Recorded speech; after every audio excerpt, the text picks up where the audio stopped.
guys, jumpa lagi dengan Mimin Oyen GG. Mari kita lanjutkan cerita Donghua Dewa Xiuyan part 20. Ayo langsung aja kita ke alurnya. Ketika peningkatan tubuh Xiuyan tidak berhenti karena terobosannya, dan kecepatan kondensasinya mulai meningkat tajam, bahkan kecepatannya lebih gila daripada kecepatan kondensasi sebelumnya. Jika dibandingkan dengan sebelumnya, kecepatan kondensasi menjadi 2 kali lipat, hingga 3 kali lipat, bahkan 4 kali lipat. Dengan deposit 3 miliar Genenshiski seperti membuka pintu air, membuat bintang-bintang Genenshiski mengembun dengan cepat. Dan setiap kali Xiuyan menarik nafasnya, jutaan bintang Genenshiski mengembun dengan gila. Dapat dilihat bahwa kecepatan kondensasi telah mencapai tingkat yang mencengangkan saat ini. Bahkan mata indah permaisuri di samping sedikit terangkat. Jelas dia merasakan keanehan yang datang dari tubuh Xiuyan saat ini. Akhirnya, ini agak menarik. Mungkinkah bintang origin key-nya telah melebihi 10 miliar? Permaisuri berkata dengan lembut. Sejauh yang saya tahu, Shizun mempunyai puluhan miliar origin key. Ketika dia melawan Tuhan, dan dia adalah reinkarnasi dari Shinsun. Itu normal jika Xiuyan menembus 10 miliar. Dan Raja Iblis Tianhe mengangguk, dan dia tampaknya tidak terkejut sama sekali. Memang siapa yang memberitahumu? Permaisuri bertanya perlahan. Aku pernah mendengar desas-desus seperti ini. Bukankah tuanku memiliki puluhan miliar? Raja Iblis Tianhe berkata dengan senyum masam saat ini. Di depan banyak makhluk abadi, dia adalah leluhur dan pria yang kuat. Tetapi di depan permaisuri, dia hanya seorang bawahan. Oleh karena itu, ketika dia berbicara dengan permaisuri, dia juga menurunkan sikapnya. Meskipun dia telah jatuh, dia juga memahami status dan identitasnya sendiri. Tentu saja, lebih dari 10 miliar. Sejauh yang saya tahu, Permaisuri melanjutkan. Ketika Kujong Seng hendak menerobos keabadian Kaisar, ketika dia di puncak Dewa 9 bintang, bintang asal Ki telah melebihi 100 miliar. Permaisuri berkata perlahan. Mendapatkan 10 miliar memang sudah sangat langka. Tetapi ratusan miliar, saya khawatir hanya Sun Shang yang benar-benar dapat memilikinya. 100 miliar? Ketika mendengar jumlah ini, bahkan Raja Iblis Tianhe yang telah jatuh merasakan kulit kepalanya kesemutan. Lagi pula, ketika dia menerobos keabadian Kaisar, origin key-nya hanya 5 miliar. Dan 5 miliar itu sudah dianggap sebagai pemimpin yang baik. Tetapi orang itu memiliki 100 miliar. Akan tetapi, tampaknya di depan tuannya, memiliki 5 miliar, dia tidak berani menunjukkannya kepada orang-orang. Karena perbandingan seperti itu terlalu menyakitkan buatnya. Kesenjangan itu bisa dimengerti, tetapi kesenjangannya begitu besar, memang sulit diterima oleh orang lain. Ketika dia mendengar jumlah 100 miliar, Raja Iblis Tianhe tidak dapat membayangkan seberapa besar itu.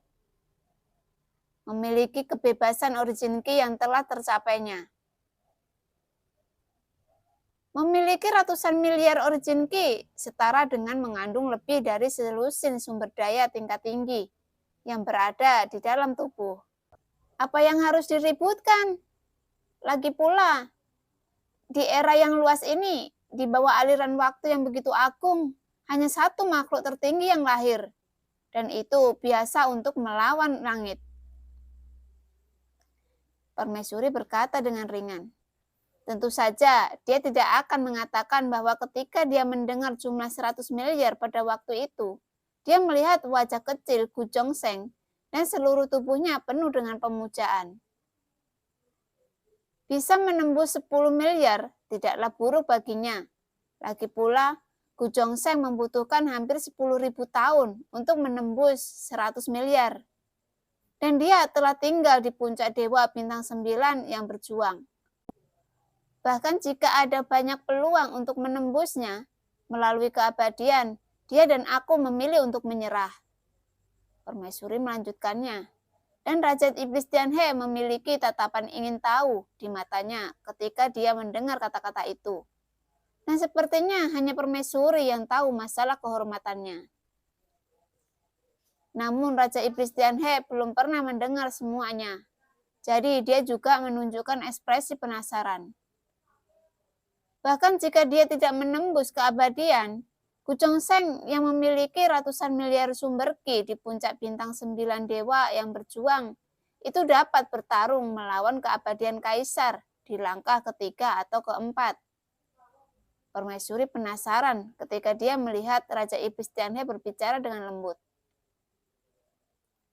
Tetapi jika ada hampir 10.000 tahun, jika saya menerobos keabadian lebih awal, saya khawatir saya bisa melawan langkah ke-9 dengan bakat master. Tetapi mengapa saya masih terjebak di langkah ke-4 dan ke-5? Itu yang membuat Raja Iblis Tianhe sedikit tidak mengerti. Saya merasa bahwa latar belakang ratusan miliar origin ki tidak mengejutkan seperti namanya. Bagaimanapun, ki asal dewa dan kekuatan abadi tidak sama dalam kekuatan mereka sendiri. Meskipun bahkan keadaan kaisar masih didominasi oleh ki asal dewa, kekuatan abadi dapat menggandakan kekuatan tempurnya. Tetapi bisa memiliki ratusan miliar asal ki dewa itu sudah terlalu jauh. Tidak peduli pertempuran seperti apa yang terjadi, tidak mungkin untuk menghabiskan begitu banyak warisan ki asal hingga ratusan miliar. Yang paling penting adalah dia telah tinggal di Dewa Bintang 9 selama hampir 10.000 tahun. Rasanya sedikit tidak layak. Saya pernah mendengar Gujongseng mengatakan bahwa dia sedang mencari bintang. Dan itu bukan niat awalnya untuk menyingkat ratusan miliar bintang, tetapi untuk menyingkat begitu banyak tanpa menyadarinya. Dan menerobos keabadian, itu adalah bintang yang dia inginkan. Permaisuri berusaha memecahkan Raja Iblis Tianhe yang bingung saat ini. Itulah sebabnya Permaisuri begitu sabar. Satu adalah dia membantu Xiaoyan yang dapat dianggap sebagai hadiah balasan. Dan yang kedua adalah bahwa Raja Iblis Tianhe mungkin menghilang selamanya dari dunia ini. Dan itu dapat dianggap sebagai balasan Permaisuri untuk menyelesaikan keraguan dan keinginan terakhirnya. Bintang. Ketika sampai pada hal ini, Permaisuri juga tidak mengerti saat ini. Dia hanya memberitahu Raja Iblis Tianhe bahwa apa yang Tuhan pikirkan dan lakukan berada di luar kemampuan mereka untuk memahami. Hanya perlu dipahami bahwa pasti ada alasan baginya untuk melakukan ini. Dan justru karena itulah, hanya dia yang bisa disebut kehormatan. Waktunya hampir habis, dan kekuatanku tidak dapat menghentikan binatang buas ini. Raja Iblis Tianhe berkata dengan getir saat ini. Namun Permaisuri telah mengatakan banyak hal, dan beberapa hal tidak akan pernah dipahami dalam hidup ini. Itu tidak masalah. Nasib baik ini sangat penting baginya, dan tidak ada yang bisa menghentikannya untuk berlatih saat ini. Mata Permaisuri lembut dan wajahnya tersenyum, dan ekspresi yang dia tunjukkan tidak sesuai dengan kata-kata yang diucapkan, seolah-olah mendominasi yang dia katakan. Di luar menara pembantaian, menara besar sudah hancur, dan kekuatan Raja Iblis Tianhe yang tersisa hanya dapat memblokirnya sesaat. Tetapi di bawah pengeboman Konstan Taisu, kekuatan Iblis Tianhe juga telah habis. Pada saat ini, monster Taisu telah menyadari sesuatu, dan dia akan menggunakan serangan terakhirnya untuk menghancurkan menara sepenuhnya. Sebelum itu, penguasa iblis Tianhe menggunakan kekuatan kecil terakhirnya untuk membunuh semua orang di menara pembantaian. Dengan kata lain, hanya Xiaoyan yang satu-satunya yang tersisa di menara pembantaian hari ini. Tentu saja, jika Anda benar-benar ingin menghitungnya sekarang, Raja Iblis Tianhe dan Permaisuri telah lama jatuh, dan mereka tidak lagi dapat dihitung sebagai manusia saat ini. Tubuh monster Taisu ditutupi dengan sisik hitam dan memancarkan aura ketekunan yang mutlak. Dan tubuhnya yang besar bergegas ke menara pembantaian dari ujung yang jauh dan ingin menggunakan tubuhnya untuk menghancurkan menara pembantaian sepenuhnya. Bum, bum. Seluruh ruang berada di tengah-tengah pergerakan monster Taisu dan yang mengakibatkan ledakan sonik yang memekakkan telinga meletus.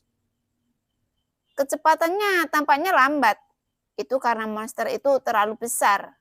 Begitu tubuhnya mengenai menara pembantaian, kekuatan Raja Iblis Tianhe sudah habis. Tetapi, hantunya masih kental saat ini. Bahkan jika kekuatannya habis, semua kekuatannya juga harus bisa menjaga sampai saat-saat terakhir menara pembantaian.